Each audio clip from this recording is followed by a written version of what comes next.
மக்களவை தேர்தலுக்கான வாக்கு எண்ணிக்கை காலை 8 மணிக்கு தொடங்க உள்ள நிலையில் தற்போதைய கள நிலவரங்களை வழங்குவதற்காக சென்னை கிண்டி அண்ணா பல்கலைக்கழகத்தில் உள்ள தென்சென்னை தொகுதி வாக்கு எண்ணும் மையத்திலிருந்து செய்தியாளர் நந்தினி இணைப்பில் இருக்கிறார். திருச்சியிலிருந்து செய்தியாளர் பக்ருதீன், மதுரையிலிருந்து செய்தியாளர் மதிவாணன் மற்றும் சேலத்திலிருந்து செய்தியாளர் சுதன் ஆகியோர் இணைப்பில் இருக்கிறார்கள். தற்போது நந்தினியிடம் விவரங்களை கேட்டு பெறலாம்.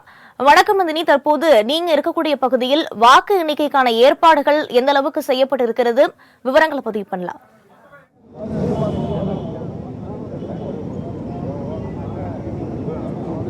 வணக்கம் வினிதா.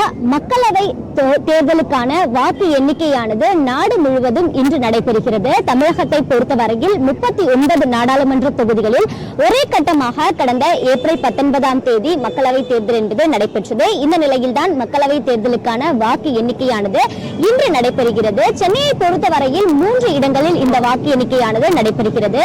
தற்போது நாம் இருக்கக்கூடிய பகுதியை பார்த்தோம் என்றால் தென் சென்னை வாக்கு எண்ணிக்கை நடைபெறக்கூடிய அண்ணா பல்கலைக்கழகத்தில் தற்போது நாம் நின்று கொண்டிருக்கிறோம். இந்த வாக்கு எண்ணிக்கை மையத்தில் அனைத்து ஏற்பாடுகளும் தயார் நிலையில் வைக்கப்பட்டிருக்கிறது.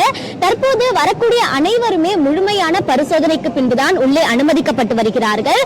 இந்த தென்சென்னை தொகுதியை பொறுத்தவரையில் மொத்த வாக்காளர்களின் எண்ணிக்கை 20,07,816 வாக்காளர்கள் இருக்கிறார்கள். இதில் 9,93,590 ஆண் வாக்காளர்களும் 10,13,772 பெண் வாக்காளர்கள் மற்றும் 454 மூன்றாம் பாலினத்தவர்கள் இருக்கிறார்கள்.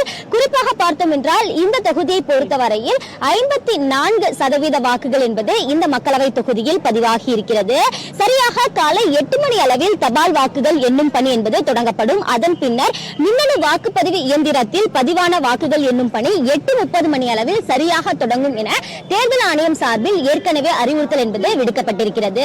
தபால் வாக்குகள் எண்ணி முடிக்கப்பட்ட பின் உடனுக்குடன் அந்த முடிவுகள் என்பது அறிவிக்கப்படும். அதே போன்று மின்னணு வாக்குப்பதிவு இயந்திரத்தில் பதிவான வாக்குகள் எண்ணும் பணி என்பது 8:30 மணி அளவில் தொடங்கும் பட்சத்தில் ஒவ்வொரு சுற்றாக மின்னணு வாக்குப்பதிவு இயந்திரத்தில் பதிவான வாக்குகள் தற்போது அறிவிக்கப்படும் எனவும் தெரிவிக்கப்பட்டிருக்கிறது.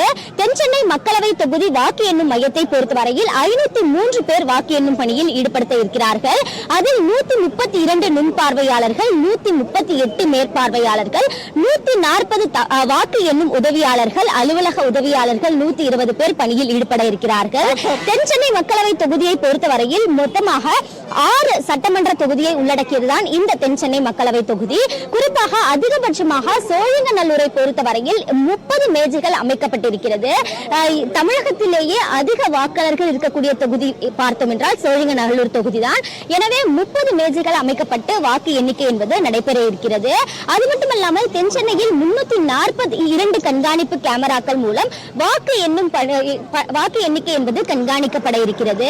குறிப்பாக இதற்கு முன்னதாக திமுக உள்ளிட்ட இந்திய கூட்டணி கட்சிகளை பொறுத்தவரையில் முதலில் தபால் வாக்குகளை எண்ண பின்னர் தான் மின்னணு வாக்குப்பதிவு இயந்திரங்களில் வாக்குகளை எண்ண வேண்டும் என தேர்தல் ஆணையத்தை அறிவுறுத்தி இருக்கிறார்கள்.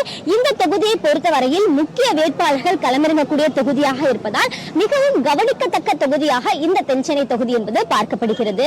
குறிப்பாக பார்த்தோம் என்றால் திமுக தரப்பில் தமிழச்சி தங்கப்பாண்டியனும், அதிமுக சார்பில் ஜெயவர்தனும், பாஜக சார்பில் தமிழிசை சவுந்தரராஜனும் களம் கண்டு இருப்பதால் இந்த தொகுதியில் மும்முனை போட்டி என்பது நிலவி வருகிறது. அது மட்டுமல்லாமல் நாம் தமிழர் கட்சி சார்பில் தமிழ்ச்செல்வி இந்த தொகுதியில் போட்டியிட்டிருக்கிறார். தென்சென்னை மக்களவை தொகுதியை பொறுத்தவரையில் திமுக 8 முறையும், காங்கிரஸ் 5 முறையும், அதிமுக 3 முறையும் வெற்றி பெற்றிருக்கிறது. அதில் அதிகபட்சமாக இந்த தொகுதியில் 4 முறை மக்களவை உறுப்பினராக திமுக நாடாளுமன்ற உறுப்பினரும் பொருளாளருமான TR பாலு தேர்வு செய்யப்பட்டிருக்கிறார். இந்த நிலையில்தான் தென்சென்னை தொகுதியை பொறுத்தவரையில் மிகவும் கவனிக்கத்தக்க ஒரு தொகுதியாக இருக்கக்கூடிய நிலையில்தான் தற்போது வாக்கு எண்ணிக்கை என்பது சரியாக 8 மணி அளவில் தபால் வாக்கு எண்ணிக்கை என்பது தொடங்கப்பட இருக்கிறது. அதற்கான அனைத்து ஏற்பாடுகளும் தற்போது வாக்கு எண்ணும் மையத்தில் தயார் நிலையில் வைக்கப்பட்டிருக்கிறது. குறிப்பாக பார்த்தோம் என்றால் இந்த அண்ணா பல்கலைக்கழகத்தை பொறுத்தவரையில் மும்முனை போட்டி நிலவக்கூடிய காரணத்தினால் இந்த பகுதியில் பாதுகாப்பு என்பது கூடுதலாகவே பலப்படுத்தப்பட்டிருக்கிறது. அண்ணா பல்கலைக்கழகத்தை சுற்றிலும் மட்டும் சுமார் 500க்கும் மேற்பட்ட காவல்துறையினர், துணை ராணுவ படையினர் தீவிர பாதுகாப்பு பணியில் ஈடுபடுத்தப்பட்டிருக்கிறார்கள். வாக்கு எண்ணிக்கை நடைபெறக்கூடிய பட்சத்தில் எந்த ஒரு அசாதாரண சூழலும் நடந்துவிடக் கூடாது என்பதில் கண்காணிப்புகள் தீவிரப்படுத்தப்பட்டிருக்கிறது. ஆங்காங்கே சிசிடிவி கேமராக்கள் பொருத்தப்பட்டு கட்டுப்பாட்டு அறை மூலம் கண்காணிப்புகளும் தீவிரப்படுத்தப்பட்டிருக்கிறது.